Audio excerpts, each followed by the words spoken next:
Present us, O Lord, in all our doings with thy most gracious favor, and further us with thy continued help, that in all our works begun, continued, and ended in thee, we may glorify thy holy name, and finally, by thy mercy, attain everlasting life. Amen. Introduction of guests. I recognize Minister of Trade and Export Development. Thank you very much, Mr. Speaker. Today we have seated in your gallery two very special guests. Today we signed a memorandum of cooperation with the Japan Overseas Infrastructure Corporation, or JOIN. And we are honored to have with us today Tatsuhiko Takasada, the President and CEO of JOIN, and Kento Takamuro, the manager with JOIN. They are accompanied by Blair Hudima, Director of International Engagement.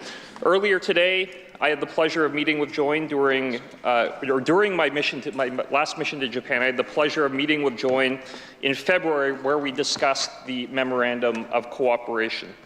And I would like to take the time today to thank these individuals very sincerely for their visit and express our gratitude for our long-standing relationships with our many partners in Japan, including JOIN. And I would ask all members of this Assembly to join me in welcoming our distinguished guests to Saskatchewan's legislature and to our province. Hear, hear. Recognize a member from Regina Rosemont. Thank you, Mr. Speaker. On behalf of the official opposition, it's a tremendous honour to welcome these guests from Japan, these leaders, to the Saskatchewan Assembly. We wish them well. We thank them for their presence. We wish them well in their engagement here in the province. And we identify that strong and valued and important relationship with Japan, Mr. Speaker. Thank you so very much.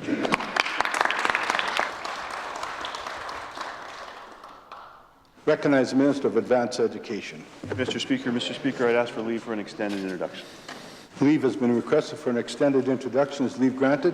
Carried. Thank you, Mr. Speaker. Mr. Speaker, to you and through you to all members of the Legislative Assembly, I'd like to introduce Mr. Solomon Ratt, who's sitting in your gallery today.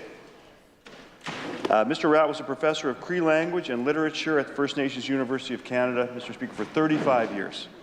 And just retired in December of this last year. His work has inspired thousands of students and community members across this country. Mr. Speaker, I had the opportunity to announce this morning with the member from Athabasca at the First Nations University that our government has committed $50,000 annually to fund new Indigenous language scholarships.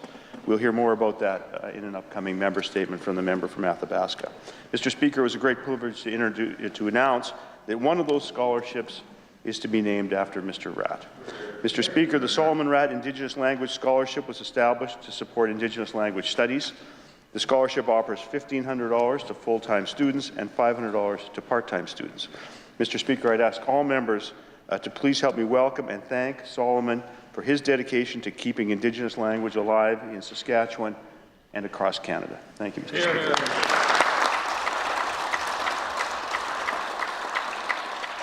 Recognize the Leader of the Opposition.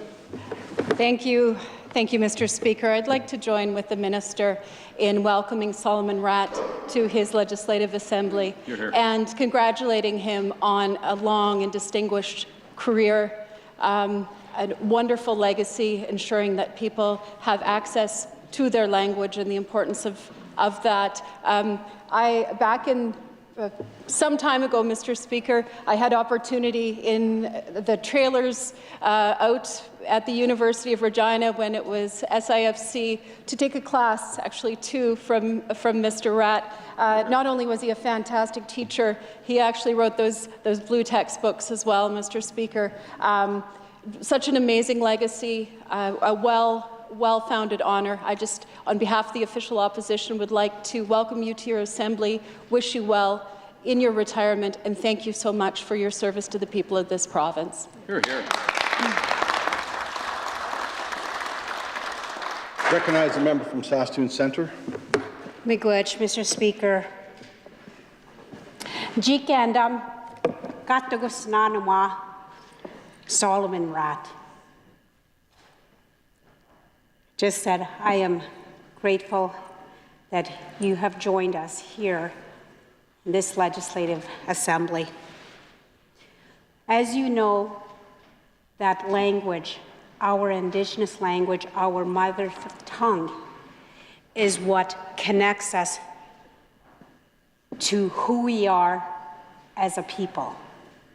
And it is with honor and gratitude that we have folks like you that are keeping our languages alive, our Naheo language, our Nakawe language. Kichimigwech, Minikuma, Katutaman. Thank you on behalf of the official opposition and also the critic for First Nation Métis relations and also a residential school survivor myself. Kichimigwech, and welcome to your Legislative Assembly. Recognize the Minister of Social Services. Very much in the West Gallery. There's a group of 27 grade 12 students from F.W. Johnson Collegiate. They're accompanied by their teacher, Mr. McKillop. He's been here many times. Look forward to having a chance to chat with them after the proceedings here today. I ask all members to help me welcome them. Here, here. Recognize the member from Saskatoon University. Thank you, Mr. Speaker. I just wanted to join in briefly with the Minister of Advanced Education and with the Leader of the Opposition and my critic, my colleague, the critic for First Nations and Métis relations, to say welcome, Mr. Ratt, to your legislature. It's a real honour to have you here today. As the critic for Advanced Education, well aware of your distinguished career and the contributions you have made across our province to preserving Indigenous languages. I also want to say congratulations on your well-deserved retirement, and thank you so much for your 35 years of service with the First Nations University of Canada. Thank you. Recognize the Minister of Parks, Culture and Sport. Thank you very much, Mr. Speaker.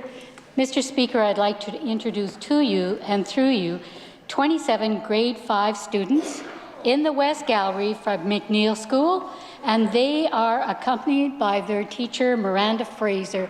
I'll be meeting with these students after, looking forward to some really good questions.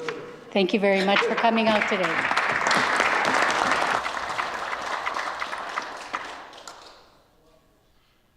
Recognize Minister of Energy and Resources. Thank you, Mr. Speaker. To you and through you to this Assembly, it's my privilege to introduce in your gallery, Mr. Speaker, the grade 12 class from Rocanville, Saskatchewan. Mr. Speaker, they're accompanied by their teacher, Mike Gowan, and chaperone, Jennifer Kingdon. Mr. Speaker, late this morning, I had the opportunity, along with our Deputy Minister, the Minister of Finance, to have a chat with the students. We had a great discussion. One of the things, Mr. Speaker, I would just point out, is I understand that the vast majority of the students after graduation are planning on staying in Saskatchewan. So, Mr. Speaker, I would ask all members to please give a warm welcome to the grade 12 class from Rocanville to their Legislative Assembly. Thank you, Mr. Speaker. Presenting petitions, I recognize a member from Saskatoon Centre. Miigwech, Mr. Speaker. I am pleased to present the following petition. The folks who signed this petition wish to bring to your attention the following. We need to protect Mother Earth in this. Mother Earth takes care of us when we protect Mother Earth. The Saskatchewan's total greenhouse gas emissions were 75 million metric tons in 2019, representing more than 10% of Canada's overall emissions inventory, despite comprising only 3% of the national population and the highest GHG emission intensity of all of Canadian provinces. Climate change is causing significant harm to our province's agricultural sector. The folks who signed this petition, I'll read the prayer. We, in the prayer that reads as follows, respectfully request that the Legislative Assembly of Saskatchewan call on the provincial government to enact a credible climate action plan and allocate appropriate funding to ensure real reductions in Saskatchewan greenhouse gas emissions that are consistent with the scientific consensus to limit global warming to 1.5 degrees Celsius. The folks who signed this petition reside in Saskatoon. I do so present. Recognize a member from Cut Knife Turtleford. Hear, hear. Thank you, Mr. Speaker. I would like to present this petition on behalf of residents of Saskatchewan. We, the undersigned residents of the province of Saskatchewan, wish to bring to your attention the following: that the NDP Liberal federal tax on carbon continues to make the life expensive for Saskatchewan residents, that the federal Liberal NDP coalition government continues to be disingenuous with their rhetoric surrounding the carbon tax, and that according to the Parliamentary Budget Officer's analysis, most households will pay more in fuel charges and GST, as well as receiving slightly lower incomes than they will receive in climate action incentive payments. Despite promises from the federal government that the tax would remain revenue neutral and that families would benefit, the reality is that families are paying more than they receive. We in the prayer reads as follows: respectfully request that the Legislative Assembly of Saskatchewan take the following action: to call upon the Government of Canada to immediately end the federal carbon tax and support Saskatchewan's development as a global supplier of food, fuel, and fertilizer.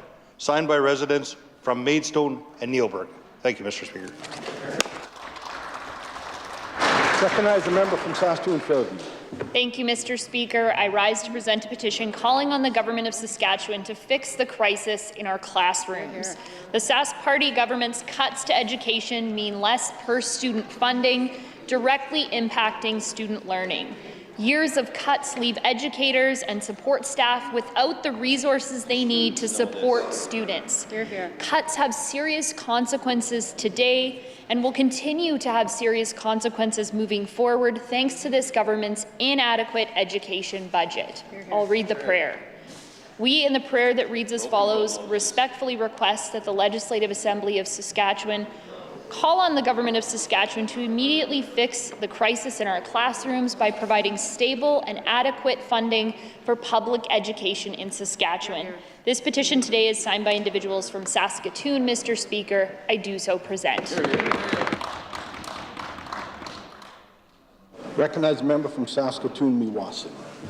Thank you very much, Mr. Speaker. I rise today again to present our petition calling on the government to join municipalities and provinces across Canada and codify a ban on conversion therapy. The undersigned residents would like to bring to our attention that conversion therapy is a discredited and abusive practice which attempts to actively change the sexual orientation, gender identity, or gender expression. The practice of conversion therapy or reparative therapy is seriously harmful to individuals and is opposed by psychological and psychiatric associations across North America and the world. There is simply no place in our society for this prejudiced practice. Mr. Speaker, I'll read the prayer. We, in the prayer that reads as follows, respectfully request that the Legislative Assembly of Saskatchewan call on the Government of Saskatchewan to ban the practice of conversion therapy and prohibit transportation of youth and adults outside of Saskatchewan for such purposes. Mr. Speaker, the signatories today reside in Tisdale. I do so present. Recognize the member from Regina-Elphinstone Centre.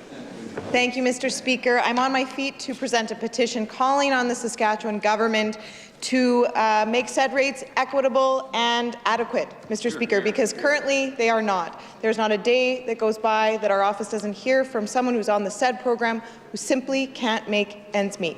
And that's because this program hadn't seen an increase in about a decade before they were offered a measly $1 a day in this past budget, Mr. Speaker. That represents about a 20% cut in overall benefits to people with significant and enduring disabilities with barriers to employment, folks who often have no other option but to try to live off these meagre rates, Mr. Speaker. This petition is also asking the government to stop their discriminatory clawback practices, including requiring people to dip into their CPP, leaving them less after they turn 65. So with that, I will read the prayer.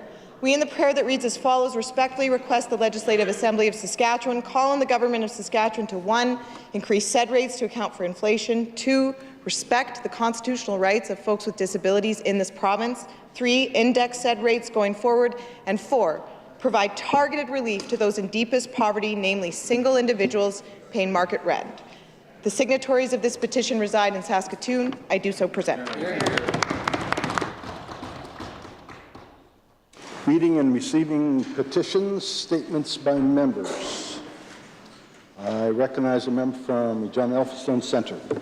Thank you, Mr. Speaker. I'm honoured to rise today to recognize the grand opening of the Regina Early Years Family Resource Centre on 5th Avenue in the heart of Regina Elphinstone Centre. It's now administered by the Resource Centre, Mr. Speaker, and I attended this exciting event this last fall with colleagues from Douglas Park and Regina University. I've been wanting to talk about this event for a while. The centre underwent extensive renovations, adding a large program room, outdoor space, and a community garden to offer families a welcoming and engaging environment. The centre comes with access to speech and language pathologists, nutritionists, barrier-free programming for families. All of this will lead to healthier kids, stronger families, and a more vibrant community. Kids First in the building, and referrals are just a phone call or drop in away. Mr. Speaker, the first 5 years of life are incredibly important. Sadly, we continue to hear about the lack of spaces at childcare centres, leading to wait lists across our province. I was concerned to hear that we've only achieved 17% of our targeted childcare spaces under the federal agreement. 17% are operational. We hope to get that number to 38%, but it's simply not good enough, Mr. Speaker. Affordable, secure, and well-delivered childcare programs are instrumental to the health of our province and our economy, and these opportunities that all children in our province should have access to and that parents should be able to count on. So with that, I'd ask members to join me in congratulating the centre. Thank you. Recognize a member from Athabasca. Hear, hear. Thank you, Mr. Speaker. Mr. Speaker, our government is committed to reclaiming and preserving Indigenous languages in Saskatchewan. Today, I was happy to attend the announcement of $50,000 in funding towards new scholarship for students studying Indigenous languages at the First Nation University of Canada. The Solomon Rat Indigenous Language and Language Literacy Scholarship honors Solomon Rat, a recently retired First Nation University of Canada Indigenous Language and Linguistics faculty member. The Indigenous Language Revitalization Entrance Scholarship is the first Indigenous Language Entrance Scholarship being offered by the First Nation University of Canada. And lastly, the First Nation Language Instructor Certificate Scholarship will support learners enrolled in the First Nation Language Instructor Certificate Program, encouraging careers in teaching Indigenous language. Mr. Speaker, the First Nation University of Canada is a leader in providing Indigenous language education. It offers programs for 5 Indigenous languages, ranges from certificate to graduate programs. These programs not only protect and promote Indigenous languages, they also helping train Indigenous language teachers in our province. And these students will help reclaim and preserve Indigenous languages in our province. Mr. Speaker, the funding will benefit approximately 40 students each year. That's growth that works for everyone. Recognize a member from Saskatoon-Utana. Thank you, Mr. Speaker. Dr. Terence Clark is an assistant professor in the Department of Archaeology and Anthropology at the University of Saskatchewan. I had the pleasure of nominating Dr. Clark for a Queen's Platinum Jubilee Medal. Dr. Clark does research in the areas of Northwest Coast archaeology, hunter-fisher-gatherers, computational archaeology, and landscape archaeology. He worked with the National Centre for Truth and Reconciliation to develop a plan for locating the remains of missing children at residential school sites across Canada. In Saskatoon, Dr. Clark worked with a team of students at the U of S, providing hands-on training and experience locating unmarked grave sites at the Nutana Pioneer Cemetery in my riding. They used multiple non-invasive techniques to identify the graves without disturbing them. This work constructs a clearer picture of Saskatoon's first cemetery and is valuable learnings as the search continues for more unmarked graves at residential school sites across Canada.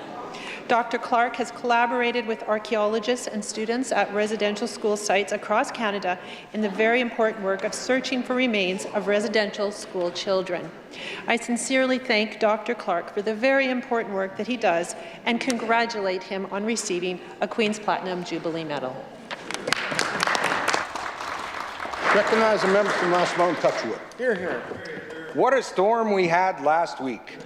Mother Nature is acting like a word I will not use in this chamber, Mr. Speaker. Last week, the weather made for treacherous driving conditions with several school buses facing challenges. On the number 1 highway, a bus was involved in an accident. Only the driver was hurt. He's doing fine, Mr. Speaker, but almost 100 students needed assistance. The communities of Indian Head and Wolseley stepped up to the plate. They provided food and shelter for all students, helped by local businesses. Wolseley Principal Connie Baumgartner involved local students and went above and beyond to make passengers feel at home. Another bus traveling on Highway 11 between Saskatoon and Regina went into a skid and pulled into the first town available to wait out the storm. The community they pulled into was Craig. A large bus pulling into a small town attracts attention, Mr. Speaker, and the mayor, Mark Wagner, went to investigate. He contacted the school principal, Charla Edwards. The school was promptly opened for all stranded students. The community came together to look after everyone involved. There's a simple saying prevalent across Saskatchewan: be neighborly, and it was on full display last week. Thank you to all those helping stranded students in a very bad spring storm. Thank you, Mr. Speaker. Hear, hear. Recognize a member from Cannington. Hear, hear. Thank you, Mr. Speaker. It is with a heavy heart that I stand today to give my condolences to the family and the many friends of local celebrity Lee Bellows. Lee passed away on March 23rd of this year. Bellows, who is from Moose Jaw, was a longtime rodeo clown, barrel man, cowboy poet, and an absolute fan favorite. If you are fans of rodeos, there is a good chance you may have been entertained by Mr. Lee Bellows. His obituary shares a beautiful reflection, Mr. Speaker, and reads as follows. Though he is perhaps best known as a beloved rodeo clown and cowboy poet, first and foremost, Lee was a dedicated husband, father, and grandfather, and a friend. Before he met the love of his life, Teresa, he was a proud single parent at a time when single dads were few and far between. He spent his weekdays working as a livestock inspector for the Ministry of Agriculture, while cooking crock-pot suppers, sewing badges on brownie uniforms, and driving back and forth between baseball and hockey practices. On the weekends, Lee, a self-declared rodeo addict, spent his time rodeoing every chance he got, and his accomplishments and contributions to the rodeo community were immeasurable. Lee never hesitated to lend a helping hand where one was needed. Good ride, cowboy. Good ride.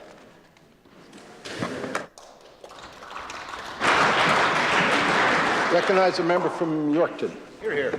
Mr. Speaker, this year, Braid Not Break Close Cuts for Cancer will celebrate its 26th year. Hear, hear. What started out supporting a brave young boy's fight with cancer through our community, raising funds for research through head shaves, has grown through the years into multiple events. Birdhouse sales, Yorkton Hyundai's Close Cuts Bucks, Tim Horton cookie sales, barbecues and pancake breakfasts contribute to local initiatives supporting patients and families. The annual head shaver is successful every year, raising funds for research through the Cancer Foundation of Saskatchewan. Last year was a record year, largely due to the help of Quick Dick McDick, raising $60,000 alone. Over the years, over $1 million has been raised for research and local cancer initiatives. This year, an exciting opportunity has arisen due to the generosity of philanthropists Night Auto Group, Rolco Radio, Broda Construction, Original 16 Brewing, RBC, and Brad Wall of Flying W Consulting, who contacted Close Cuts with the offer of a $180,000 Restomod 1970 Charger for the use of a fundraiser of choice. Close Cuts has a great relationship with the Cancer Foundation, so a partnership was formed, a raffle was developed, and is now underway. The car will tour Saskatchewan car shows until August 20th, when it will go to a lucky new owner at the Saskatoon Cruise Weekend. This will be an amazing addition to the Head Shave event scheduled for May 27th at Yorkton's Parkland Mall. I ask all members to join me in recognizing the great work of the Cancer Foundation of Saskatchewan and the outstanding philanthropy of the Close Cuts Charity Charger sponsors. Thank you, Mr. Speaker. Hear, hear. Recognize a member from Moose Jaw North. Mr. Speaker, this past weekend, Saskatchewan hit yet another record. Our population reached 1,220,000 people. That puts us well on our way to achieving our growth plan target of 1.4 million people by 2030. As our Premier has previously said, this province's growing economy, job opportunities, and great quality of life are all reasons for the huge jump in population. In fact, our very own Minister of Highways and his wife Megan contributed to this population growth when they welcomed their newborn baby son to their family in our province just last week. Mr. Speaker, this population growth is confirming what we already know to be true. Saskatchewan is the best place to live, work, and raise a family. And you know, Mr. Speaker, while the members opposite continue to talk down our economy, on this side of the House, we are certainly proud of the growth that we are seeing. When the NDP were in charge, we saw investments flee, population decrease, and our best and brightest settled elsewhere. That is the fact. But under this government, we are seeing limitless potential in the form of jobs, economic growth, and opportunities, Mr. Speaker. And that is why 1.22 million people now call Saskatchewan home. We are proud that under this government, we are seeing record investments and population growth. And Mr. Speaker, we can truly say that this is growth that works for everyone. Thank you, Mr. Speaker. Question period. I recognize the Leader of the Opposition. Mr. Speaker, this tired and out-of-touch government is failing to deliver on front after front. Nowhere is it more clear than in healthcare. Hush memos sent to healthcare workers. Hundreds of people told no when they called for an ambulance. And blanket forts in hospital hallways instead of the beds that patients desperately need. After 16 years in office, this is their record on health care. When will this tired and out-of-touch Premier finally take some responsibility for the mess that they've made in our health care system? Recognize the Premier.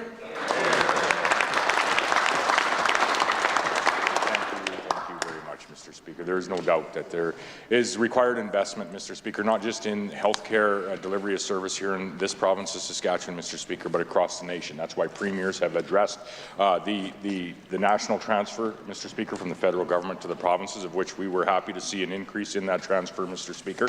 And that's why you're seeing all provinces, but in particular, I would say the province of Saskatchewan coming forward with initiatives that are focused on hiring, bringing people to our front lines to assist those that are there today, offering services in community after community across this province, Mr. Speaker. That's why you've seen the Ministers of Health and this government come forward with the most ambitious health human resource plan in the nation, a plan that continues to focus on immigration, Mr. Speaker, bringing folks in, recruiting folks from around the world. It focuses on the retention of the folks that we have in those healthcare facilities today, Mr. Speaker. We're training more nurses, more doctors, more healthcare workers across the province, with 700 more spaces, Mr. Speaker, announced by the Minister of Advanced Education, and we are incentivizing, Mr. Speaker, a number of positions in hard-to-recruit locations and designations within the healthcare system, Mr. Speaker. The most ambitious health human resource plan in the nation of Canada. It's happening right here in the province of Saskatchewan, and in the next question, I'm going to get into some of the numbers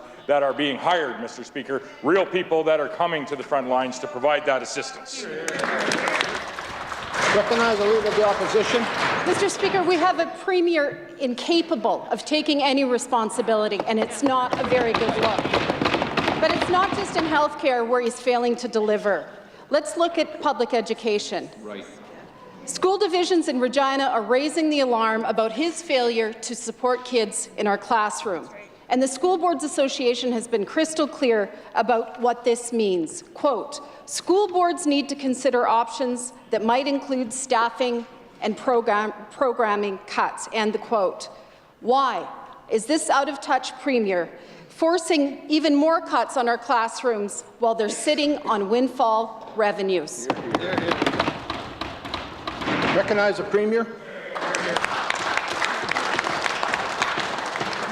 As you saw last year, there was a number of investments that were made mid-year, Mr. Speaker, that will take our school divisions through this particular classroom. As you saw in the budget that was delivered by the Deputy Premier here just under a month ago, Mr. Speaker, you saw unprecedented investment in education, an increase of 6.7% year over year, Mr. Speaker, into the education system, Mr. Speaker, ensuring that those funds are available, Mr. Speaker. And the fact of the matter is, according to Statistics Canada, Mr. Speaker, who doesn't lie, we have in this province the highest per capita invested in primary and secondary schooling among all of the provinces in the nation, Mr. Speaker. That's an investment metric that we most certainly are proud of, Mr. Speaker. But in saying that, as we find our way through this spring, into the fall with population numbers that are coming into our schools due to record growth. Record growth of our population, the highest population growth in 108 years, over a century, Mr. Speaker, unheard of under the members opposite when they were in government. Mr. Speaker, the Minister of Education, he's meeting with a number of school divisions later this week, next week, Mr. Speaker, and the Minister of Education is consistently meeting with our school divisions to ensure that when there are challenges, Mr. Speaker, those are being met with proper and appropriate investment from this government, Mr. Speaker, time and time again. Hear, hear. Recognize the Leader of the Opposition. Well, Mr. Speaker, I dare the Premier to use that 6.7% number or those lines when he meets with school boards, because they know the reality. And the reality is that the funding provided by this government is not keeping up with the rising costs that boards are facing. But, Mr. Speaker, it's not just school boards, it's not just kids, but families are falling behind too. And this budget does nothing to help people with the cost of living crisis. Mr. Speaker, those aren't my words. Those are also the words of the Canadian Taxpayer Federation. And despite windfall revenues, and while 52% of people are struggling to pay their bills in this province, there was nothing in this budget for families. Does this tired and out-of-touch Premier even understand how much people are struggling right now just to pay their bills? Recognize the Premier.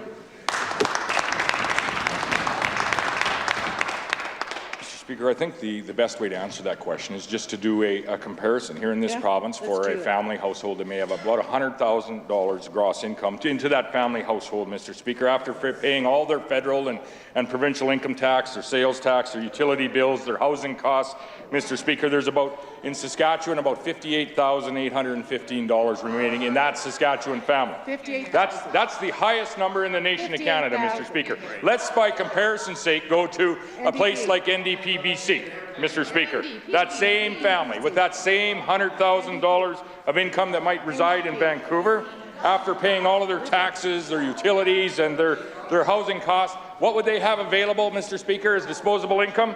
$11,968, not $58,000 like they would in this province, Mr. Speaker. And this is why you are seeing, Mr. Speaker, in this province, more people that are moving into our communities. You're seeing more opportunities for those families, Mr. Speaker, and you're seeing a government that understands that we are investing that growth. We're investing that growth, Mr. Speaker, in everyone across the province of Saskatchewan. Recognize the Leader of the Opposition.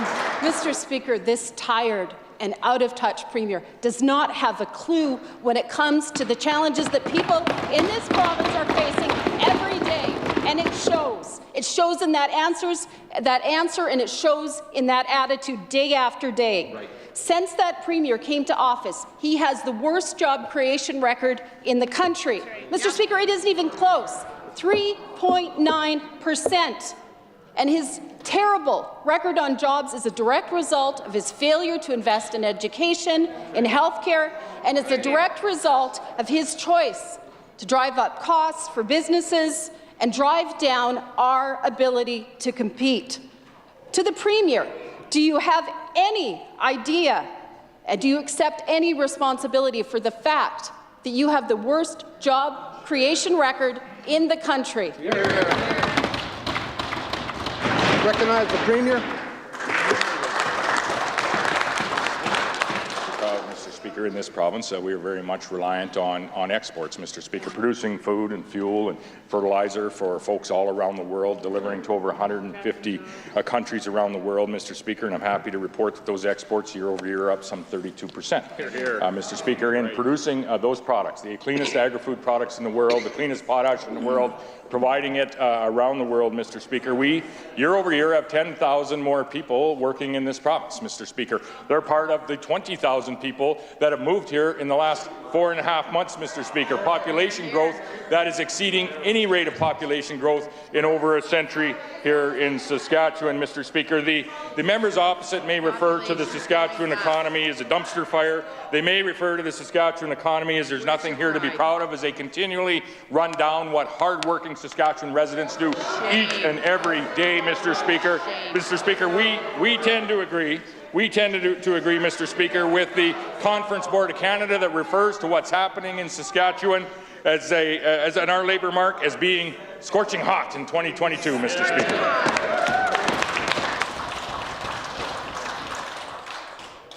Recognize a member from Regina Rosemont. Mr. Speaker, the only thing scorching hot is that Premier's rhetoric, probably described as a flaming pile of spin, Mr. Speaker. But Saskatchewan people know that this government's decision to impose the PST on construction labour by that Premier, that government, was a mistake from day one. It's the epitome of a job-killing tax, a tax on jobs and a tax on investment. That decision combined with that government's power and energy hikes, Mr. Speaker, it drives away jobs and investment. When will this tired and out-of-touch government and that Premier acknowledge the real damage their PST and power and energy hikes are doing to people and our economy? Recognize the Premier. Such a short memory my tired and out-of-touch friend has, Mr. Speaker. It is in this province that under an NDP administration there was a 9% PST charge across the board to residents in this province, Mr. Speaker. Mr. Speaker, it is the NDP government, Mr. Speaker, that is propping up Justin Trudeau in the most inefficient and silly carbon tax that is being charged not only to the people of Saskatchewan, but people across the nation of Canada, Mr. Speaker. Most certainly in this province, the largest threat that we have to economic growth and the opportunity that is available for all, Mr. Speaker, is continuing to prop up that federal Liberal administration in advancing the carbon tax, advancing the clean electricity standards, or advocating, Mr. Speaker, as members of the NDP have been, the removal of the natural resource transfer agreement in this province, Mr. Speaker. That agreement is in place to ensure that we are able to advance and accelerate the economy here so that all can ultimately benefit, Mr. Speaker. The members opposite have stood that natural resource transfer agreement should be removed, Mr. Speaker. Most certainly, Mr. Speaker, that is the largest threat to growth and opportunity for all Saskatchewan people, whether you be Indigenous, non-Indigenous, Mr. Speaker, on your way here. Recognize the member from Regina Rosemont. Mr. Speaker, that's the Premier of Saskatchewan over there. He should have responsibility to the people of this province. This side has been crystal clear in our opposition to the federal carbon tax, Mr. Speaker, and we've been crystal clear when it comes to the biggest tax hike in Saskatchewan's history brought to you by that government, Mr. Speaker. And when it comes to the NRTA, our leader said this last week. From our perspective, it's very clear that the provinces do have jurisdiction over our natural resources, something that was enshrined in the Constitution in 1982 by Alan Blakeney and Peter Lougheed, Mr. Speaker. The NDP recognizes the jurisdiction. That guy spins and deflects. But the question's back to the competitive disadvantage he's placing Saskatchewan, Mr. Speaker, at a time where we're fighting for capital and for labour, from rare earth processing to manufacturing, to new building investments. Saskatchewan should be a place where projects get built, not shelved. All too often when will the Premier accept some responsibility and make sure projects move forward? Scrap the people. I recognize the Minister of Trade and Export Development.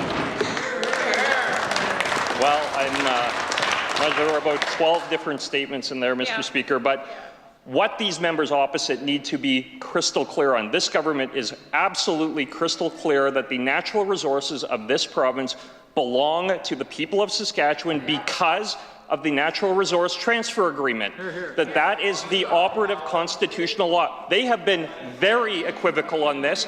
That member says one thing, the member for Saskatoon Centre says something entirely different, Mr. Speaker. These members need to stand up, member for Saskatoon Centre, and be unequivocal that the NRTA is the law of the land. The NRTA is fully supported by this side of the House. We have not had any equivocation. There is an open question, Mr. Speaker, as to what their position is. They need to stand up right now, all of those members, and make clear what their position is. Recognize the member from Regina Rosemont. The minister has trouble keeping up, Mr. Speaker. I was just clear about where he spoke, Mr. Speaker. natural resources are the jurisdiction of our province, Mr. Speaker. But that tired and out-of-touch government and Premier can deny reality all he wants, but the facts remain. The PST, the Revenue Agency, the power and energy hikes, all those costs add up. This is a government choosing to make us less competitive, not more competitive. And at a time where we see large incentives rolled out south of the border with the Inflation Reduction Act, Mr. Speaker, this government should be laser-focused on making Saskatchewan the place where people and businesses choose to be. Why won't this tired Premier scrap the PST on construction labour to help fire up jobs and investment? Hear, hear. Recognize the Minister of Trade and Export Development. The members opposite have a problem, Mr. Speaker, because they are speaking out of both sides of their mouth on this issue. They attended, the NDP spoke in support at the launching of a lawsuit against the government of Saskatchewan that asserts that the Natural Resource Transfer Agreement is not constitutional. That is what they did, Mr. Speaker. The members opposite have an obligation and a responsibility, because this is something that is absolutely central to the future of this province. This government has been unequivocal. The people of Saskatchewan own their natural resources, not Justin Trudeau. They have been saying different things, Mr. Speaker. They need to clarify. Hear, hear. Recognize the member from the John Rosemont. Mr. Speaker, the question was about the PST on construction labour and about projects like rare earth minerals that are being shelved, Mr. Speaker, and certainly that PST on construction labour and all the power and energy bill hikes of that government are hurting people and our province. And the damage done to our economy is laid bare in the latest numbers on retail sales. Saskatchewan's growth in retail sales was below the national average in February, way below. Just 4.1% year over year, 8th out of 10 provinces, 8th place, Mr. Speaker. Does this tired and out-of-touch Premier recognize the damage of their economic policies and the toll that they're taking on retail sales, small businesses and households across Saskatchewan? Hear, hear. Recognize the Minister of Trade and Export Development. He refused to answer the question, Mr. Speaker. He refused to address the issue. The NDP have a completely, they don't have an ambiguous position. The NDP spoke at and in support of a lawsuit against the government of Saskatchewan that asserts that the Natural Resource Transfer Agreement, transferring resource ownership to the people of this province, is invalid. They took the position that natural resources belong to Justin Trudeau and the federal government. Mr. Speaker, this is a direct threat to the economy of this province. For over 100 years, Mr. Speaker, natural resources have been a central component of why our economy has moved forward. And in the last 16 years, Mr. Speaker, they have been incredibly important, and this government has worked very hard to see those resources developed in a responsible way. Those members, though, have taken a position now that Justin Trudeau owns those natural resources. Entirely irresponsible. They need to stand up and make clear what their position is. Recognize the member from the John Rosemont. Mr. Speaker, we'll be crystal clear as we have day after day. The natural resources are the jurisdiction of the province, Mr. Speaker. We stand in support of the NRTA, Mr. Speaker, which is in our Constitution, Mr. Speaker. But that minister there, he wants to deflect, Mr. Speaker, from his failures, Mr. Speaker, economically, dead last, cost of living, making things worse, Mr. Speaker. 52% of Saskatchewan people are in bad shape or terrible shape financially, barely getting by. You know, and from that government, not a stitch of relief, just more taxes and hikes, Mr. Speaker. We see that failure on every metric: job creation, the number of people leaving our province, and now with respect to retail sales, 8 out of 10, Mr. Speaker. When will that Premier accept any responsibility for the damage of his choices, and when will he step up and offer some action and relief to make things better? Recognize the Minister of Trade and Export Development. Well, thank you very much, Mr. Speaker. Again, the member opposite refuses to answer the question. They're going to have to do so afterwards in scrums after question period, so I will leave that there. Mr. Speaker, though, what is clear is the economic record of this government. 9,500 jobs created over the course of the last year. 1.22 million population, Mr. Speaker, something just announced today. A government that is absolutely focused on growing our exports around the world, as reflected today in a very significant memorandum of cooperation signed with the Japan Overseas Investment Corporation, the President and CEO, who we have the honour of sitting with us here in the chamber today, Mr. Speaker. This government will continue to be focused on growing those exports up 32% over the course of the last year, wholesale trade up 30%, Mr. Speaker, over the course of the last year, nearly 20,000 jobs listed on saskjobs.ca, and all the NDP can do is talk down the economy every chance they get. Recognize a member from Saskatoon Eastview. Oh boy, Mr. Speaker. Let's be crystal clear here about one thing. School divisions in this province know that this government isn't supporting education. And last week, the boards here in Regina made their concerns known, and they're calling for more supports. Darren Bolt, the director and CEO of Regina Public Schools, said, quote, "We've seen 600 students come to our school since September 30th, when we would have received our funding adjustment. We have not been able to add staff because of not receiving funding for those students. Simple question for the minister. Will he use windfall revenues to fund those students in Regina schools today?" Here. Recognize the Minister of Education. Thank you very much, Mr. Speaker. Mr. Speaker, the member will know that in November of last year, because of the unanticipated by school divisions increase in enrollment, Mr. Speaker, we did provide in-year money for this school year, Mr. Speaker. That has been provided to those school divisions, Mr. Speaker. We are seeing enrollment growth, the greatest it's been in at least 20 years, Mr. Speaker, which runs a little bit counter to what the members opposite say, because they want to say that people are leaving the province, Mr. Speaker, but apparently they're leaving their kids behind when they leave the province, Mr. Speaker, because enrollment is the highest it's been in at least 20 years. Mr. Speaker, I'll be meeting with the school divisions in the coming weeks. They have written to me, Mr. Speaker, and I'll be happy to discuss that with them. But I will say this, Mr. Speaker, Regina Catholic School Division has an increase of 4.4% this year. Saskatoon Catholic, 4.6%, Saskatoon Public, 3.9%, Regina Public, 2.6%, Lloydminster, 5.3%, Mr. Speaker, and that's without having a negotiated collective bargaining agreement. The teacher's contract ends in August, Mr. Speaker, and we look forward to beginning those negotiations. Recognize the member from Saskatoon Eastview. Mr. Speaker, that minister should know the funding adjustment he's talking about was based on September numbers. These numbers today are since that time, and he should know that. But since he brought up Regina Catholic, let's have a look at what they said. Shauna Winninger, the board chair for Regina Catholic Schools, said this, quote, "It's a huge celebration to have immigration of any kind or enrollment growth of any kind, but it isn't fair to anyone arriving or anyone that's currently here to not be funded." I couldn't agree more, Mr. Speaker. Will the minister, who didn't step up with the funding that was needed at budget time, make sure that these new students are funded so that they can get the supports that they need? Yes or no? Here. Recognize the Minister of Education. Thank you, Mr. Speaker.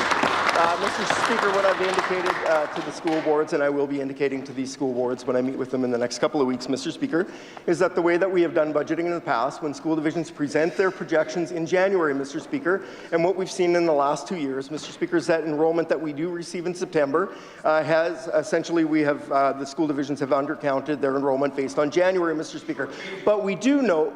Well, no, Mr. Speaker. What we did was we provided additional money at the end of last calendar year, Mr. Speaker, that did provide additional millions of dollars in additional money, Mr. Speaker. What I've said is we would be looking to discuss with school divisions whether or not this is temporary as we move through the backlog of immigration delays that have been caused by COVID, Mr. Speaker, or is this going to be the new norm that school divisions will continue to receive additional enrollment after September, after October, into November, December, Mr. Speaker, and so I'm looking forward to having those conversations in the next couple of weeks.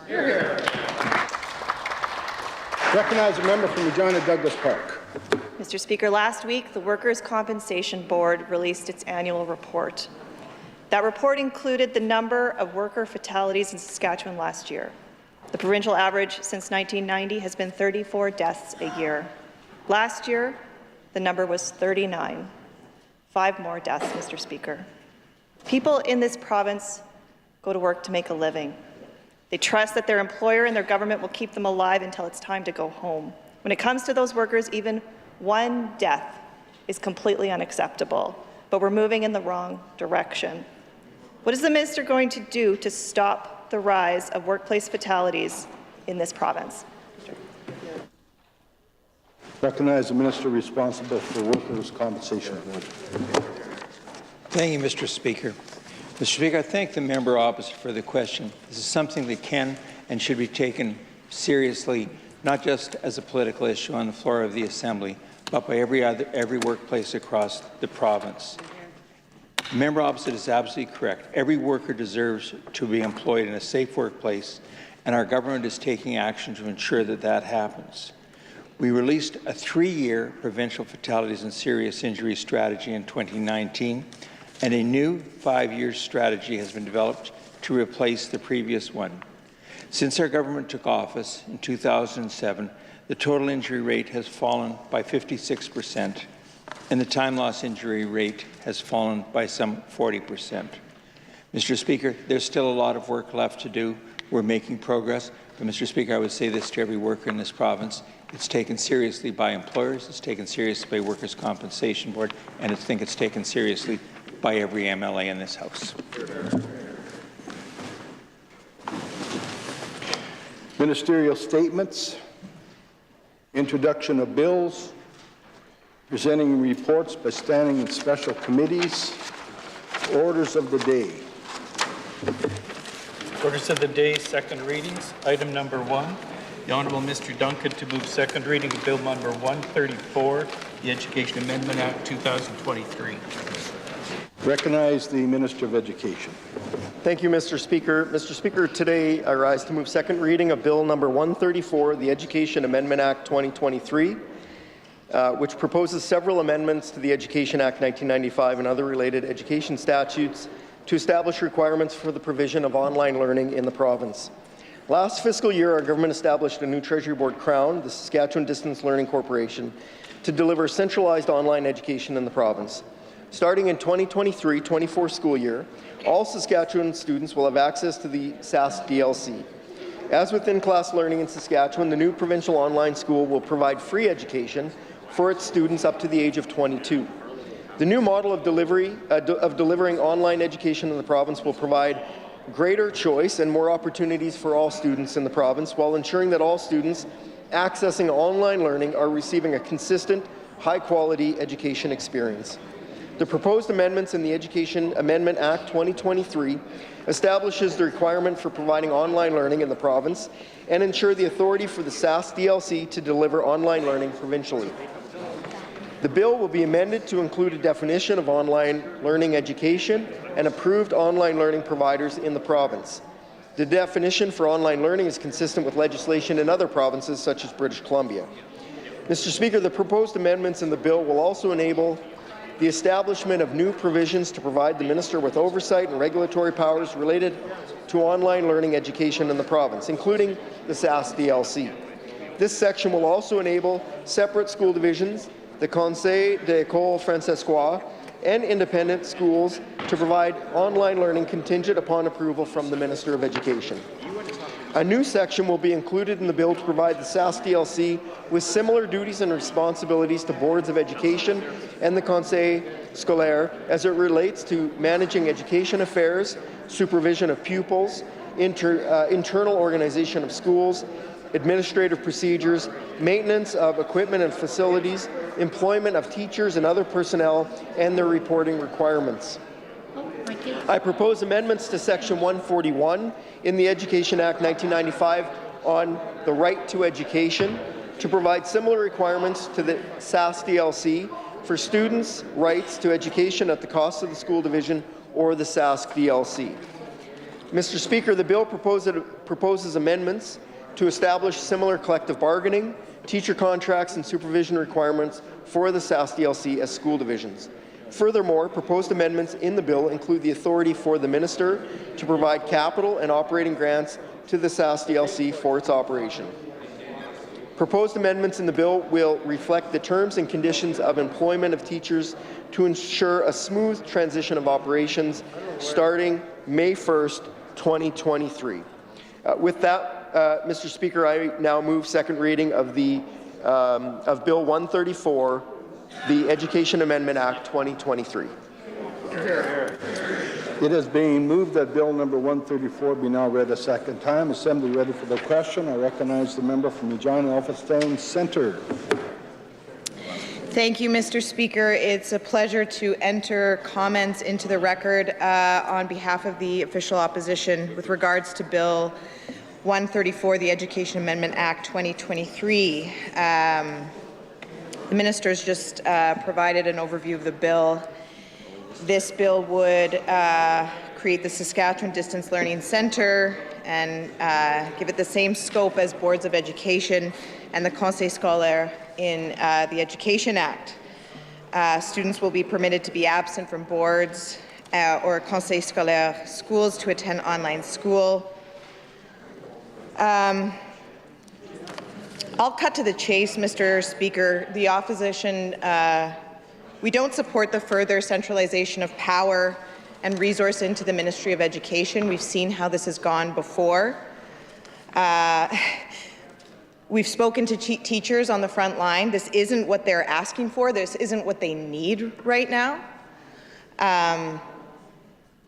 You know, it's really spectacular how this government is getting it so wrong on the education file. Coming out of the pandemic, when things are harder than ever, we have students with more intensive needs than ever. Since 2007, we've seen the needs around intensive supports go up by 38%. And this Minister of Education has seen fit to pass a budget that doesn't cut it. For some school divisions, it's going to mean cuts. We used to be leading the nation when it came to per-student funding, Mr. Speaker. We used to be leading the nation, and now we are 8th. We have fallen to the back of the pack, coming out of a pandemic. Why? We have windfall resource revenues, Mr. Speaker. This government is deciding to prioritize things like collecting our own taxes, something that no one asked for, creating an American-style Marshal Service, while our students in our classrooms go without. Let's be clear about that. Let's be clear about that. There are resources. There is money in the bank. It's just not going to students. And we have the worst jobs growth in the country. We have labor crises. Where do we think we're going to get that skilled labor pool, Mr. Speaker? By investing in education. And the most important facet of education is those per-student dollars. The amount of resources and supports that they have in the classroom. Mr. Speaker, it's no wonder that folks, as we speak, are planning to protest this government out there this weekend, this coming weekend. They've had enough. They've had enough, Mr. Speaker. The issues are worse than ever. Our classrooms are literally bursting at the seams. We have more newcomers than ever, which is great, but we know that with that, it comes more need for language supports, EAL, Mr. Speaker. We know that classrooms have never been this complex. They've never been this complex. Like I said, a 38% in the need for intensive supports since that Sask party took government in 2007.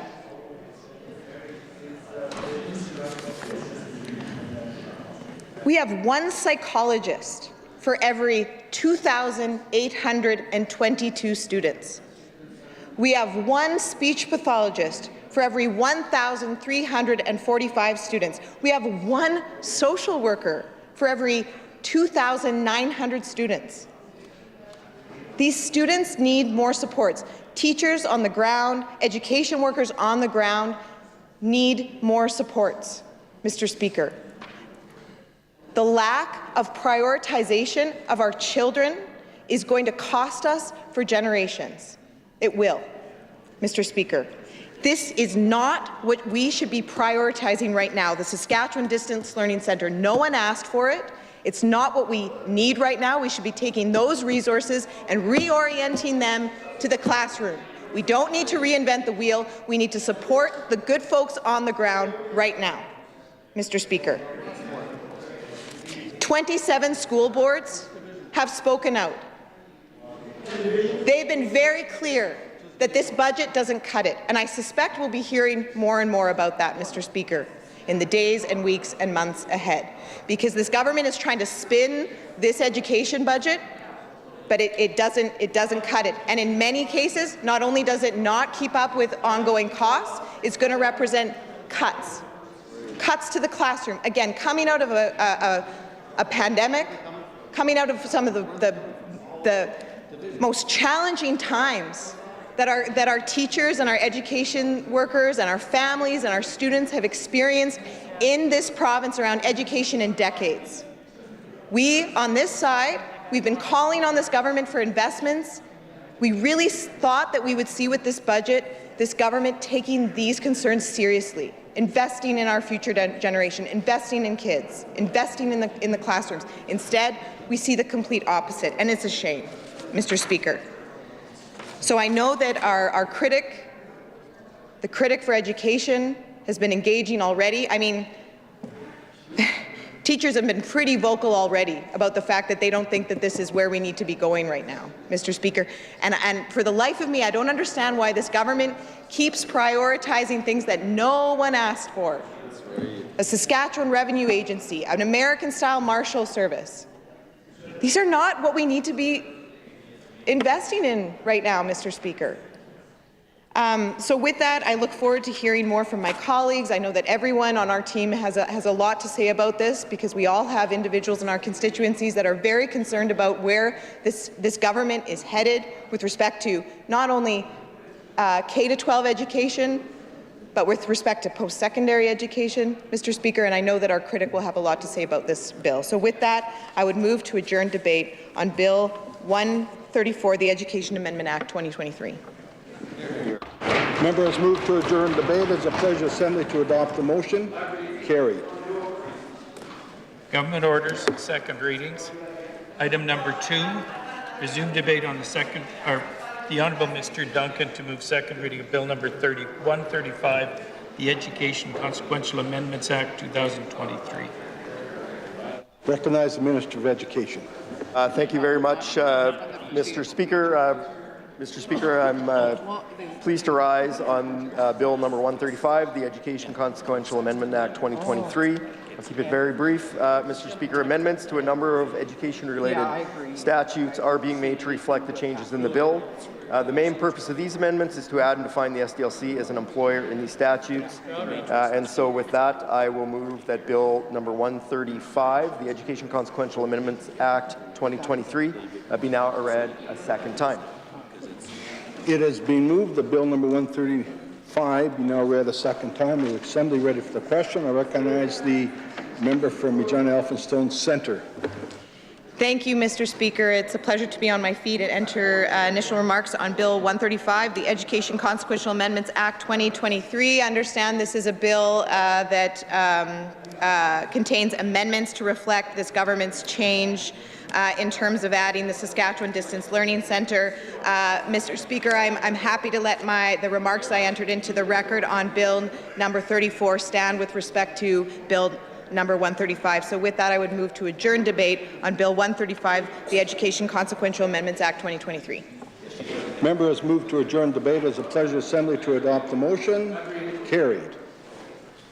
Government orders, adjourn debates. Item number 1, Resume debate on the second reading motion for Bill number 128, the Mineral Resources Amendment Act 2023. Mr. Vermette. Recognized member from Saskatoon-Nutana. Thank you, Mr. Speaker. A pleasure to be on my feet and enter into debate on Bill number 128, the Mineral Resources Amendment Act 2023. As has already been indicated by my colleague and caucus members, this essentially is a bill that has one unique feature, and that is striking out 10% and replacing it with 30% as the tax credit for this sector.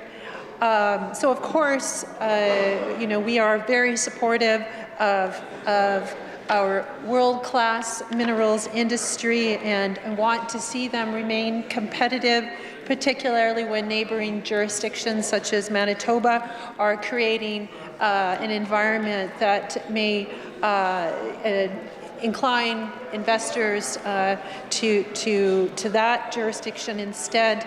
But I would submit, Mr. Speaker, that investors look for overall, benefits when looking to where they're going to make investments, and that's certainly what we've seen from this out-of-touch government is a failure to create an environment that is going to be welcoming and supportive of world-class investments in our jurisdiction. Certainly, we've heard already today talk about the labor shortage, the lack of investments in education to create that labor pool and provide those good mortgage-paying jobs here in Saskatchewan, and that simply this government is not doing enough to overall incentivize the creation of this sector here in Saskatchewan. It's interesting that in a year when we had record resource revenues, that this government could not find a single dime to provide financial relief to regular people here in the province.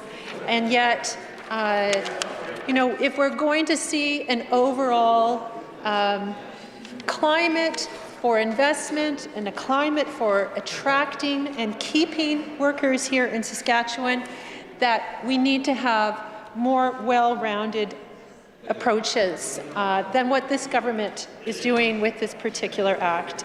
And by offering no tax relief in this current budget, it's created a lot of economic hardship and difficulty for Saskatchewan people.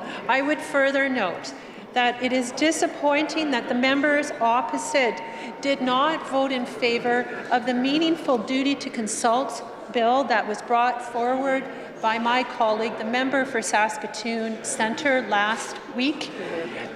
The lack of support for that bill and the lack of certainty in that duty to consult framework, I would submit, is going to create further regulatory uncertainty that will further discourage investment here in Saskatchewan, and in particular within the critical minerals sector.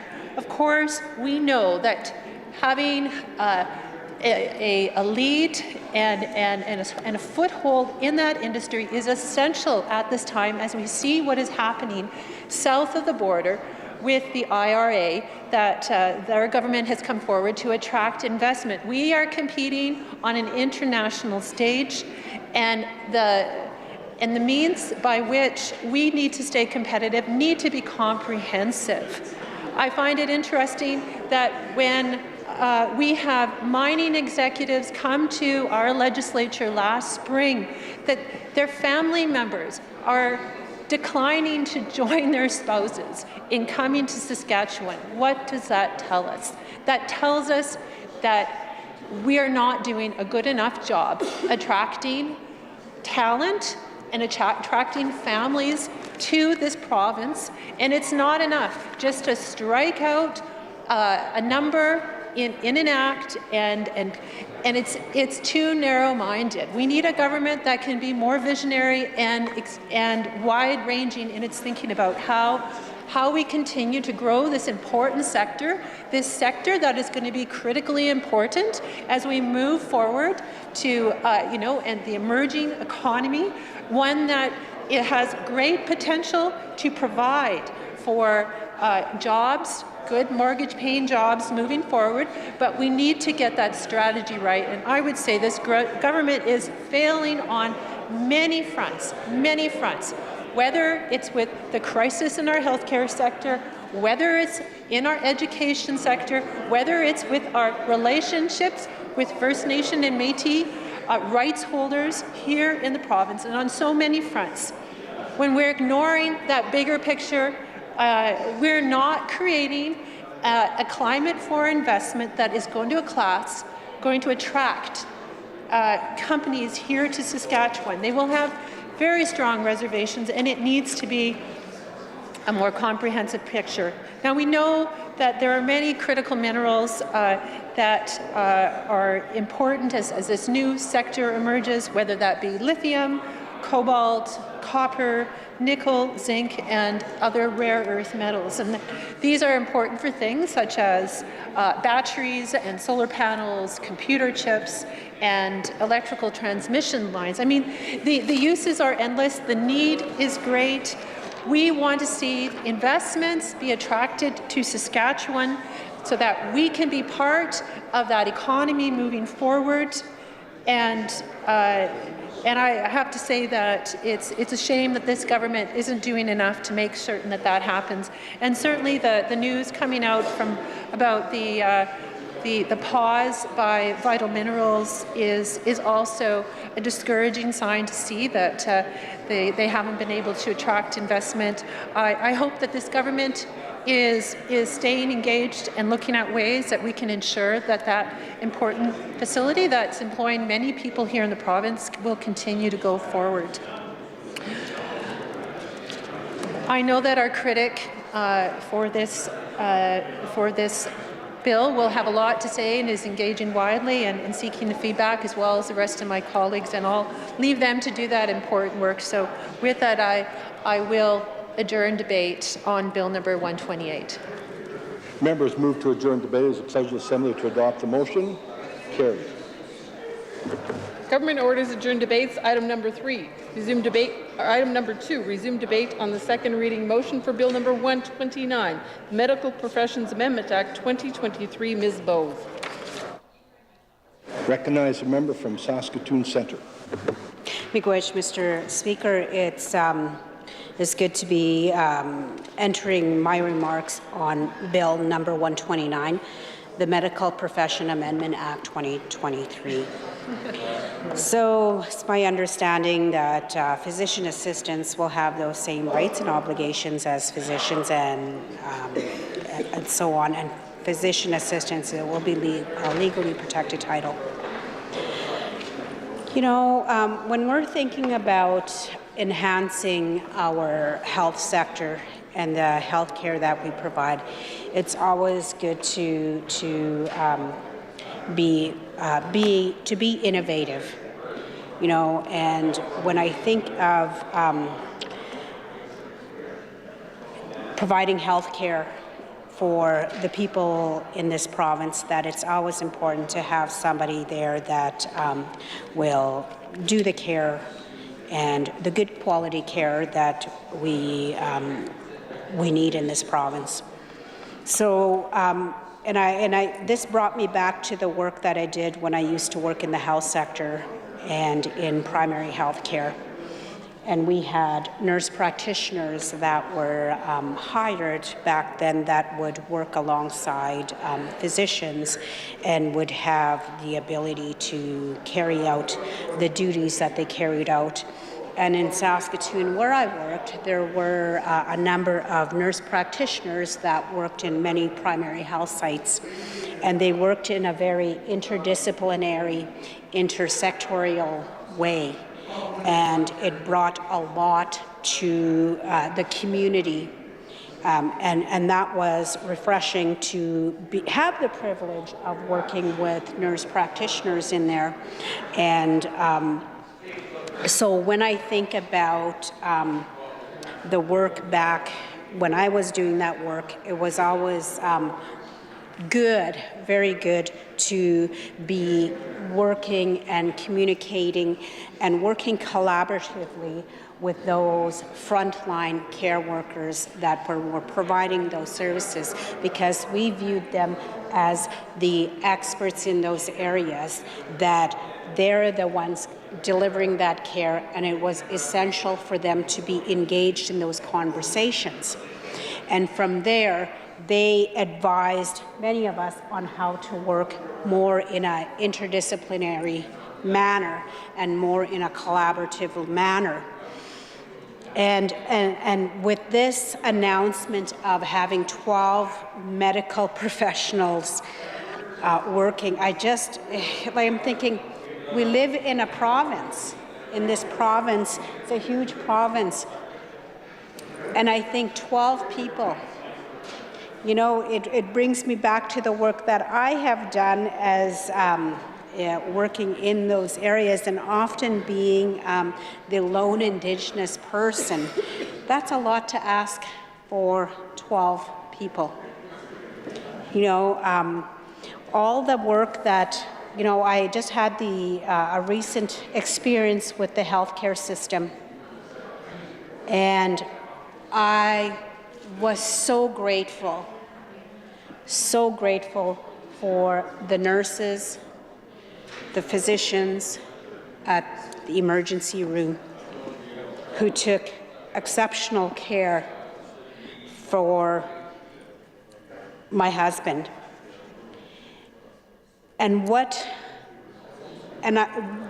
Going back, it was a very different experience going back, working in that hospital years ago to now going back as an elected official, getting my husband getting care. It was astonishing to see how many others that were in the emergency room waiting area were being treated in there and not in the emergency room ward. And in spite of that, the nurses, the doctors, the specialists were wonderful.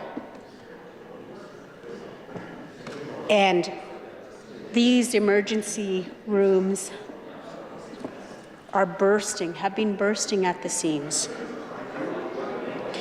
And when I think about meaningfully engaging those that are delivering those services and those that are going to be impacted, especially in health, I think about the nurses. I think about the physicians, because they're the ones that are taking care of the people in this province when it comes to health care. And it's important that those voices are heard. We have medical grads, and I remember when I worked in the health sector, taking medical students out to the First Nation communities and taking them out there to speak with the community folks and driving around in the community and working with them and them asking me questions. They were surprised with how big some of these communities were. And they had many questions when it came to health care. And one of the things that I remember when I was working with medical grads, and we conversed quite a bit, was the experience. Many wanted to do their residencies out in the rural communities. And some of them that had the opportunity to do their do their work out in northern Saskatchewan, they found it was very enriching for them. And I think there would be a really good opportunity with over 300 medical grads. It would be an opportunity to seize that, to give them the skills, the experience of working in our vast province, in our rural communities. And it also would be an opportunity to immerse them in our communities so that they will choose to be here in our communities. And when I was doing my own studies, I looked at physician retention in this province and looking at better ways of delivering health care with the people that were delivering those services. You know, I think about those individuals, those 12 individuals, the enormous expectation that will be put on them to deliver. I worry about burnout. We have many of our nurses, doctors that have burnt out. It's important that we look at innovative ways, and it's essentially important to engage those that are going to be delivering those services, like the nurses, the physicians, because they're the ones that have a pulse of the community, the communities that they work in. I know my colleagues have all weighed in on this, and I just wanted to enter my remarks and have on record here from my experience working in the health sector, the importance of engaging those that are delivering those services in a meaningful way, because they are the experts. And the critic for this area, I'm sure, will have many, many more questions to ask on this. So with that, Mr. Speaker, I adjourn debate on Bill number 129, the Medical Profession Amendment Act 2023. Member has moved to adjourn debate as a pleasure assembly to adopt the motion. Carried. Government orders. Adjourn debates. Item number 3. Resume debate on the second reading motion for Bill number 130, the Lotteries and Gaming Saskatchewan Corporation Act. Ms. Conway. Recognize the member from Saskatoon Eastview.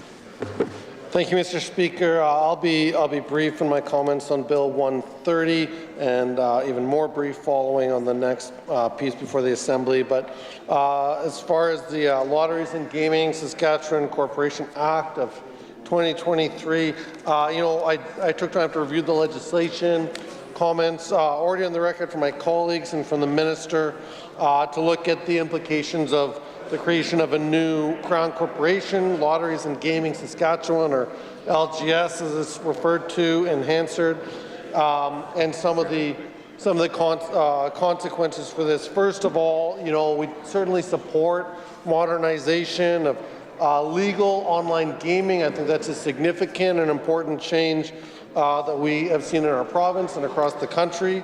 To ensure that those revenues are staying here, and to ensure that there is robust consumer protection and a plan that creates a culture of safe play. We know that there are many risks for individuals and thereby risks for our society if this is not done in a safe way. I also want to take a moment to say, Mr. Deputy Speaker, that we've got to look at the history here of this Sask Party government's attacks on the liquor side of SLGA and those hundreds of workers who lost their jobs just before the holidays when this announcement was made in a throne speech, and how that caught so many folks off guard. That's the history that we have with this government, and certainly we want to make sure that there is not privatization in the future here that will threaten those good-paying jobs in Saskatchewan. Finally, Mr. Deputy Speaker, I want to just affirm the good work that's done with some of the revenue from gaming that goes to folks like the Community Initiatives Fund, culture and sport organizations in our province, and all those good folks that are using some of the revenue that comes here towards culture and sport and community programs that strengthen our communities. We want to make sure that that is intact, that I understand from my colleague, our current critic for parks, culture and sport, that will be maintained, that won't be touched. Certainly we'll be keeping a close eye on that as we watch this act and these amendments come to force. But with that, Mr. Deputy Speaker, I'll move that we adjourn debate on Bill 130. Thank you. The member has moved to adjourn debate. Is it the pleasure of Assembly to adopt the motion? Carried. Government orders adjourn debates. Item number 4, resume debate on the second reading motion for Bill number 131, the Lotteries and Gaming Saskatchewan Corporation Consequential Amendments Act 2023. Ms. Conway. I recognize the member from Saskatoon Eastview. Thank you, Mr. Deputy Speaker. I'll be very brief on Bill 131. I put a number of comments on the record with the previous piece of legislation, and I believe they spoke to things that I would say for Bill 131. So at this time, I will move that we adjourn debate on Bill 131, the Lotteries and Gaming Saskatchewan Corporation Consequential Amendments Act of 2023. Thank you. The member has moved to adjourn debate. Is it the pleasure of Assembly to adopt the motion? Carried. Government orders adjourn debates. Item number 5, resume debate on the second reading motion for Bill number 132, the Boiler and Pressure Vessel Automation and Remote Supervision Pilot Amendment Act 2023. Ms. Saar. I recognize the member from Saskatoon, Watson. Thank you, Mr. Deputy Speaker. It's an honor today to rise and speak to Bill 132, the Boiler and Pressure Vessel Amendment Act.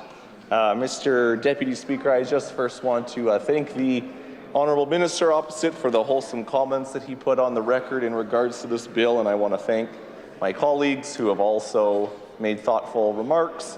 I know that our critic has been examining this bill, and we'll have further questions in committee.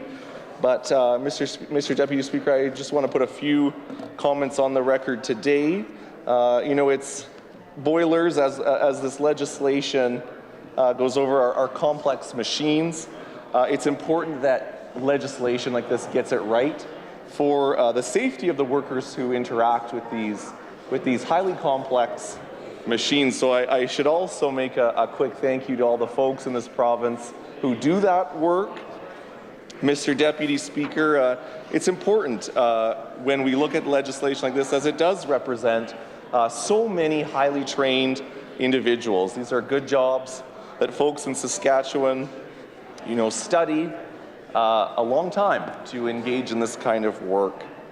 Learning how to repair, how to fix, how to install these units in buildings. I think everybody, I don't know, maybe I'm the only one, but I think everyone has a boiler story. I know my partner used to live in an old brick building in downtown Saskatoon where all winter long the rads would just hiss and run, and they were so old that you could no longer turn off those boilers, and so the hot water would just pump all the time, and you'd have your windows wide open in the middle of winter trying to get some cold air because your whole apartment was just absolutely boiling as a boiler. Yes, we have a lot of folks who also live in similar buildings like that in Regina.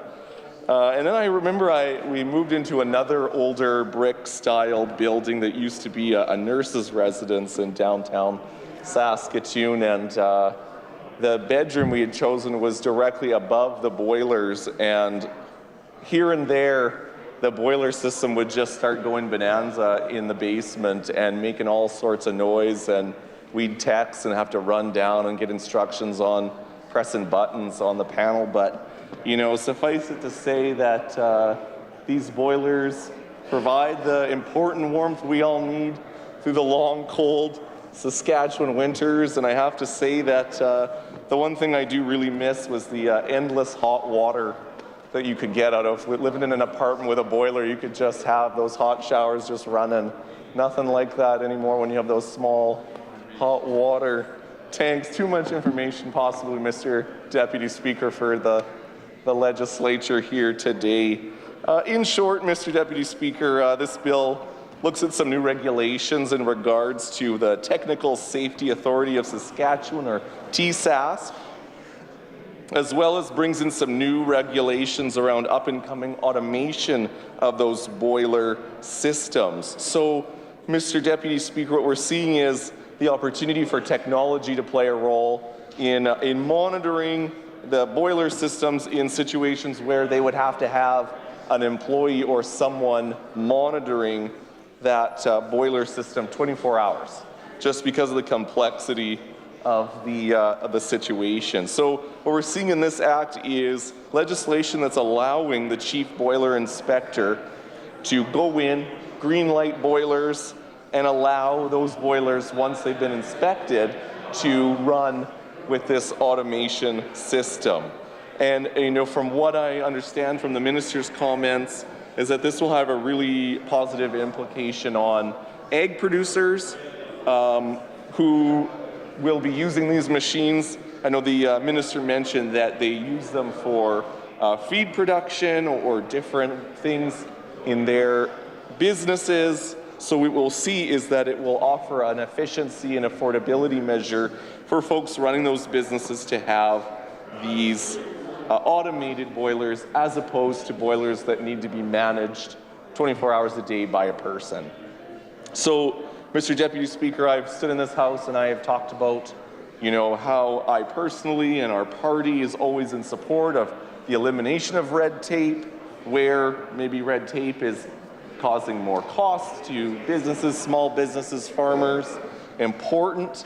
But, Mr. Deputy Speaker, what we have to stress in any situation is, like I mentioned before, balanced safety. I think the public deserves to know that the boiler systems that are being autonomously operated are going to not just explode or injure or harm anybody. The member from Regina, Douglas Park, today stood and brought a very emotional, important question to this House. She talked about incidents of workplace deaths. And I thank the minister opposite for his response to that question. There's always more we can do around ensuring that fatalities in the workplace don't happen. And so there is some concern around loosening regulation around boilers. You want to make sure that an accident isn't going to happen when you're loosening restrictions and cutting red tape. And lastly, Mr. Deputy Speaker, I want to just raise the concerns of the folks who are doing these jobs currently. If you're seeing folks who are doing those inspections, seeing those inspections lessen through automation, of course, or you're seeing people lose jobs and who have previously been supervising those boilers, of course, we're going to start seeing a shift towards automation in so many sectors. What is our plan? What is our government as a province? How are we addressing shifts towards automation and job loss? We're not seeing a fantastic 5-year jobs numbers here in the province, Mr. Deputy Speaker. So certainly something to think about. Automation will be affecting everyone. And how are we going to see in the future, how are we going to continue to support folks who have to transition into new jobs as jobs continue to change? So, Mr. Deputy Speaker, I think I have really covered off so much about boilers and pressure vessels today. I appreciate this opportunity, Mr. Deputy Speaker, and so I will now move to adjourn debate on Bill number 132, the Boiler and Pressure Vessel Amendment Act 2023. The member has moved to adjourn debate. Is it the pleasure of Assembly to adopt the motion? Carried. Government orders, adjourn debates. Item number 6, resume debate on the second reading motion for Bill number 133, the Income Tax Amendment Act 2023. Mr. Vermette. I recognize the member from Saskatoon University. Thank you, Mr. Speaker. It's good to enter into adjourned debate with respect to Bill 133, the Income Tax Amendment Act. Mr. Speaker, this bill will extend the manufacturing and processing exporter incentive for 1 additional year up until December 31st, 2023. This incentive provides non-refundable tax credits to eligible corporations that increase the number of manufacturing and processing-related full-time employees above the number of those who were employed in 2014.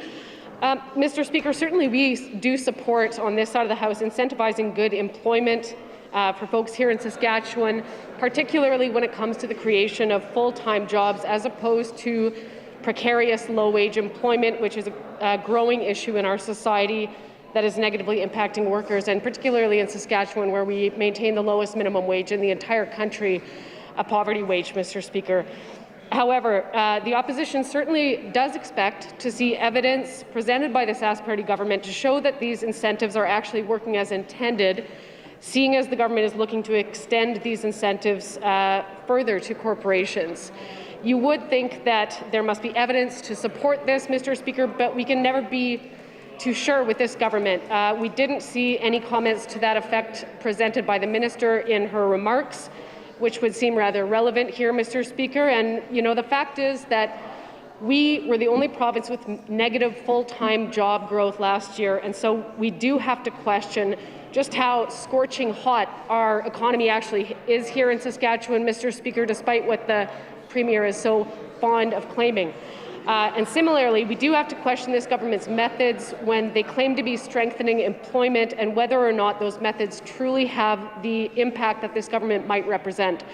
So, Mr. Speaker, our critic will be checking in with stakeholders to ensure that this legislation is actually effective and that an extension of the incentives contemplated here are warranted. And so, with that, Mr. Speaker, I will now move that we adjourn debate on Bill 133, the Income Tax Amendment Act. The member has moved to adjourn debate. Is it the pleasure of Assembly to adopt the motion? Carried. I recognize the Government House Leader. Thank you, Mr. Speaker. In order to facilitate the work of committee this afternoon and this evening, I move that this House do now adjourn. Government House Leader moved the motion to adjourn this House. Is it pleasure of Assembly to adopt the motion? This House now adjourned until tomorrow, 1:30 p.m.